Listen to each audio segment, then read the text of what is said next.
Hello, ladies and gentlemen. I am your host, Joel Palachik, and I am joined by my two analysts, Ryan Croak and Jake Bowen. And welcome back, not to Good Morning Sports fans, but the lineup. Same sports coverage, same Jake Bowen questionable takes, same Ryan Croak, James Franklin propaganda, and we are starting with NFL game recaps.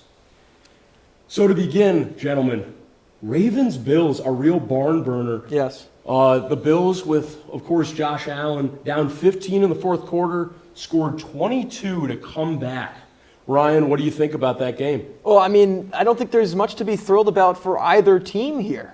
Personally, I think if you're Baltimore, this is another game that you find yourself losing, and it's entirely your fault. I mean, they find ways to lose these games all the time. Harbaugh now has lost 17 games in which he's held a double-digit lead. That's the most since at least 1991. Could be further than that. That's as far back as the data goes. At least 1991. Jim Harbaugh, Ravens head coach, has lost 17 games where he's had a double-digit lead. That's not a good stat to have, absolutely. And Buffalo, I think, even though you did come back and you won 22 points in the fourth quarter, it's the same story again. Josh Allen has to play hero ball to win you games against good teams.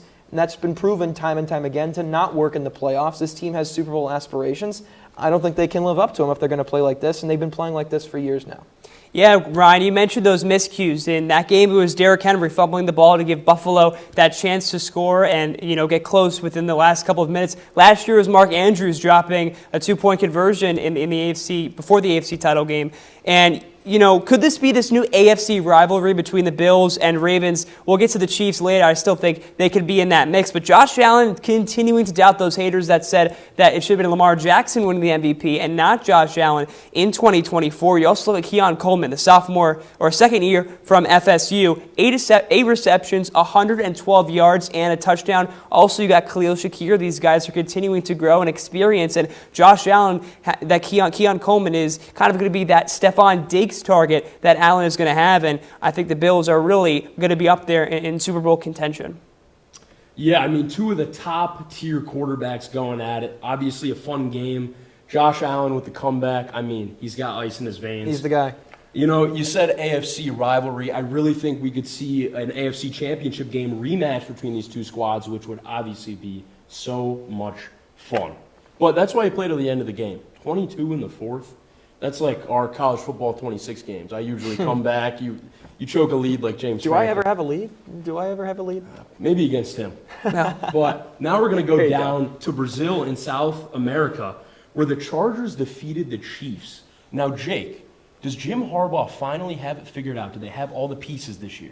Well, last year they did a good job. I mean, they didn't have the best record against winning teams with over a 500 winning percentage. But this year, I was back and forth. Are the Chiefs bad or are the Chargers just good? And I think the Chargers are just elite. Justin Herbert continuing to sling the ball. You mentioned Jim Harbaugh, an amazing coach, and helped that development with Herbert, and he's really lacked a coach that has been able to progress him. But on the other side, I wouldn't press the button for the Kansas City Chiefs yet. Yes, they lost, but I still think with Mahomes and company, they didn't have Rashee Rice for that game. He's a big target. I still think Mahomes is going to be able to get the job done. One thing I am concerned about, my biggest concern with them, is that offensive line. You've got a rookie on the left side in Josh Simmons from Ohio State, the first-round pick, and then Juwan Taylor on the right side. Mahomes only sacked twice for a loss of 9 yards, but he was running a lot in that game. Yeah, they had to have him playing hero ball, and that's what we saw from him early on in his career, and they've kind of gotten away from that in recent years.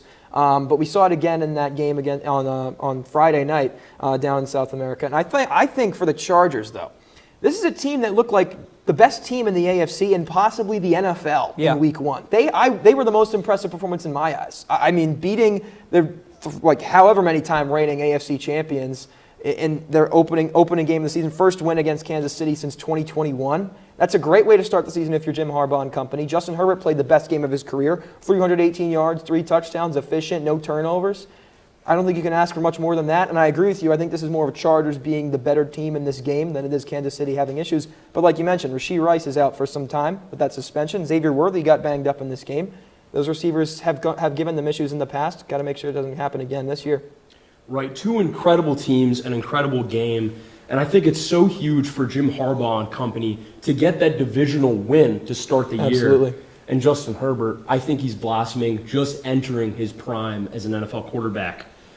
But like you said, I wouldn't worry about Mahomes and the Chiefs. I mean, he's one of the most talented players we've ever seen. Yeah, So- I think for the Chargers, real quick, Quentin Johnston, the guy who dropped, notoriously footballs in the last couple of years, 5 receptions, 79 yards, and 2 touchdowns. He made some crazy plays inbounds to keep the Chargers alive. If he can play up to how he played at TCU, he's going to be really deadly for Justin Herbert. And they're company. also without Rashawn Slater for the entire year. They just Yeah. gave him a big contract extension, their best offensive lineman, and they still played the best game of anybody in week 1, in my eyes.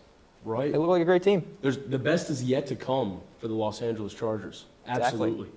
So now taking it to Green Bay, big fan of this guy. Micah Parsons, his new home. A few weeks ago, he arrived there. How did he do, Ryan? He did pretty good. The defense was phenomenal. They held the Detroit Lions to 3.7 yards per play. Now, I get it. It's a new offense for Detroit. Ben Johnson left to become the head coach in Chicago. But, a lot of turnover in the staffing room for Detroit. You did expect some bumps in the road, but Green Bay, I said the Chargers looked like the best team in the AFC. How about Green Bay looking like the best team in the NFC in week 1? And I think it was largely due to their defense. They gave Jared Goff and the Lions offense that has been elite for several years now. They did not look like themselves. And again, like I said, a lot of staff turnover, but I think that a credit to some degree to that Green Bay defense. And as for their offense, Jordan Love, he looked absolutely stellar. 2 touchdowns, less than 200 yards, but he was efficient. He was smart with the football, 0 turnovers. It's been a recurring issue for him. If he can keep those cleaned up, they obviously have the talent now with Micah Parsons coming in on the fold on that defensive end of the football. I think this is a team that can absolutely come out of the NFC. Especially the way I they saw looked some. week 1. I saw some Aaron Rodgers in Lambeau Field. Jordan Love is slinging the football like I've never seen before. I think he's really entering his prime now with the Packers, and it's crazy. Green Bay, you look at their quarterbacks, Brett Favre to Aaron Rodgers, and now to Jordan Love. Croak, I totally agree. This is my NFC favorite right now. Their defense is stacked. Luke Van Ness, Rashawn Gary, Quay Walker, Micah Parsons, just on the defensive line, and you've got so many other guys in the secondary.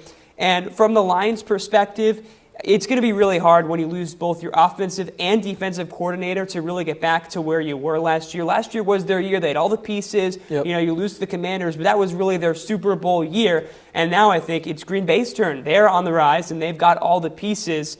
The one thing that was questionable, and I struggled to grasp in that game, maybe it was because the Packers' defense was so good, is that Jahmyr Gibbs for the Lions, only 19 yards, and David Montgomery only 25 yards. The Lions really rely on both of those backs, the 1-2 punch, to bring that defense in so Jared Goff can have success through the air. He didn't have success through the air, and that's because of that rushing Are you attack. concerned with the Lions? Do you think, how do you think they're going to finish? Because I'm not worried at all about them, to be honest with you. I just think Green Bay is that good. Yeah, I think And they have had a lot of staff turnover. I'm not putting too much stock in these offensive issues week 1. Tough divisional game to start. I mean, going to Lambeau Field, it's Yeah, tough. exactly.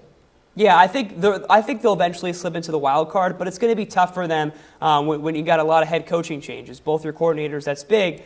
Obviously, Dan Campbell's a great coach, but offensive defense coordinators are a big need to fill as well. Fine. I think they'll figure it out. They'll be fine. I really think it's such a great thing for the sport. We've talked about Josh Allen, Lamar Jackson, and 2 quarterbacks in Herbert and Love that we think they're both just entering their prime. They're knocking on that Would door, agree. yeah. And we've been waiting for those 2 guys in particular to clean up the turnover game and to really blossom into these star guys. And, we reminisce about Brady and Breeze and Manning.